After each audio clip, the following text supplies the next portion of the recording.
தமிழக கேரள எல்லை குமுளி சோதனை சாவடி அருகே லோடு ஏற்றி சென்ற லாரி மற்றும் ஆம்னி பேருந்து மீது விழுந்த ராட்சத மரத்தால் போக்குவரத்து பாதித்தது. இதுகுறித்த கூடுதல் தகவல்களை செய்தியாளர் சிவசபாபதி வழங்கிட கேட்போம்.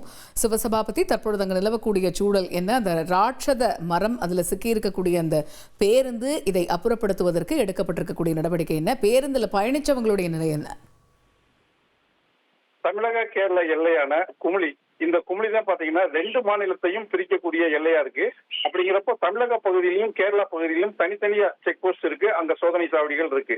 இதுல பாத்தீங்கன்னா தமிழக எல்லை பகுதியில கேரளாவில இருந்து மரம் ஏற்றி கொண்டு வந்த லாரி தமிழக எல்லை பகுதிக்குள்ள நிறுத்திட்டு அவங்களுடைய அந்த சான்றிதழ் எல்லாமே, அதாவது மரம் ஏற்றிட்டு வந்தத அந்த டாக்குமெண்ட் எல்லாத்தையுமே செக் பண்ணிக்கிட்டு இருக்கும்போது பாத்தீங்கன்னா இந்த ஒரு ராட்சச மரம் லாரி மேல விழுந்துருச்சு. அது மட்டும் இல்லாம லாரிக்கு முன்னாடி இருந்த பேருந்து, அதாவது அரசு பேருந்து, அந்த பேருந்து மேலேயும் விழுந்துச்சு. அந்த பேருந்து பாத்தீங்கன்னா சாயந்தரம் ஒரு 6-7 மணிக்கு சென்னை பெங்களூர் செல்லக்கூடிய பேருந்து, அந்த பேருந்துலயும் ஆட்கள் இல்ல, அந்த பேருந்து மேலேயும் விழுந்துருச்சு. அதே மாதிரி பேருந்துக்கு முன்னாடி இருக்கிற ஒரு கார், அத மேலேயும் விழுந்துருச்சு. இதுல பாத்தீங்கன்னா லாரியில மட்டும் 3 பேர் உள்ள இருந்திருக்காங்க.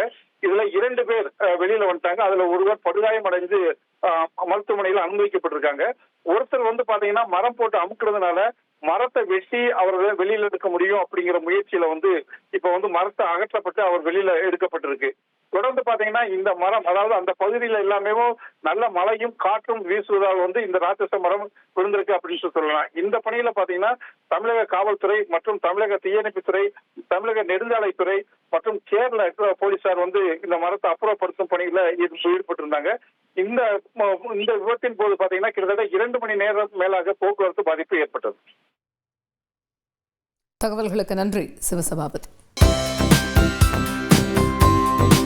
தந்தி டிவியை உங்கள் கேபிள் டிவி ஆபரேட்டரிடம் இலவசமாக